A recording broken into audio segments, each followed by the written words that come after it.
ने इस योजना को गुप्त रखने के लिए इस पूरी यूनिट को खत्म करने का आदेश दे दिया, पर यह सब 684 दस्ते के कप्तान ने छुपकर सुन लिया। अगले दिन उसने ये खबर बाकी 2 उपकप्तानों को बता दी। मार्गदर्शक गाइड इंस्ट्रक्टर ने सिखाने वाले ट्रेनर को इस मिशन से दूर करने के लिए कमांडर से सिफारिश की। बहाना बनाया कि वह 6 बटालियन के लिए सिफारिश कर रहा है।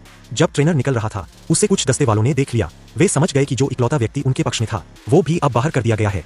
इसका मतलब साफ था, आज रात उन्हें खत्म कर दिया जाएगा। वे दौड़कर उसके पास पहुंचे और अंतिम बार सलामी दी। अब बगावत शुरू हो चुकी थी। रात को मार्गदर्शक ने पूरे सैनिक बल को इकट्ठा किया और आदेश दिया कि 684 यूनिट को पूरी तरह खत्म कर दिया जाए। एक सैनिक अपने ही भाइयों पर गोली चलाने को तैयार नहीं था। उसने विरोध किया लेकिन उसे पीट दिया गया। उधर 6 बटालियन वाले अपनी गिनती कर रहे थे। जैसे ही सैनिक वहां से हटे, उन्होंने उठकर योजना बनाई। उन्हें सेना के हमले से पहले हमला करना था। वे चुपचाप गोला बारूद स्टोर में घुसे और हथियार उठा लिए। उन्हें अपने ही सैनिक साथियों को मारना दुखद लगा, लेकिन अब या तो तुम मरो या हम। उन्होंने तुरंत हमला किया। सेना को प्रतिक्रिया करने में देर हो गई। कुछ ही मिनटों में द्वीप की पूरी सेना को लगभग खत्म कर दिया गया। कप्तान कमांडर के ऑफिस पहुंचा और पूछा, आपने ये जानकारी हमें क्यों दी?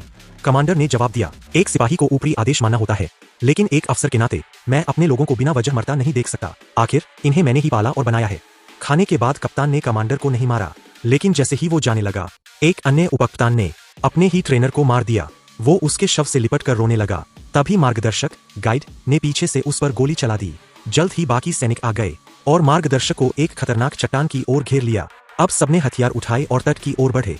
एक निगरानी सैनिक ने उन्हें देखा और जब फोन उठाया रिपोर्ट करने के लिए, उसे वहीं खत्म कर दिया गया।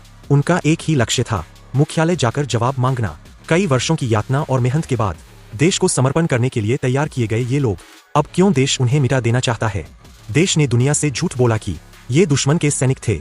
उन्हें गुमनाम द्वीप पर लाकर रास्ते में कई सेना बलों ने उन्हें रोकने की कोशिश की, लेकिन ये मौत की सजा पाए लोग थे।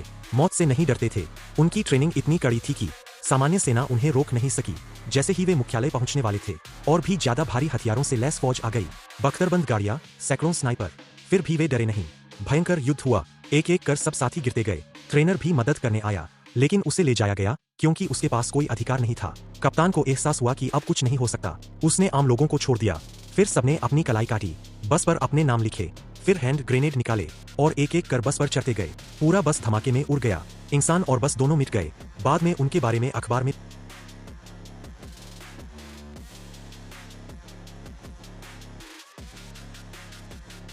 लिखा गया, लेकिन उसमें यही लिखा गया, दुश्मन सैनिकों की बगावत को दबा दिया गया। ट्रेनर ने सच्चाई बताने के लिए सारे दस्तावेज नए राष्ट्रपति को भेजे, लेकिन उसने उन्हें देखा तक नहीं। वो फाइल एक अंधेरे कमरे में बंद कर दी गई।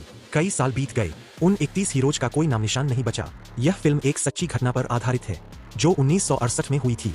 कुछ बातें सिर्फ महसूस की जा सकती है, कहा नहीं जा सकता। ये व्याख्या मेरे व्यक्तिगत विचार है। अगर आपको दिलचस्प लगा हो तो लाइक करें, कमेंट करें और फॉलो करें।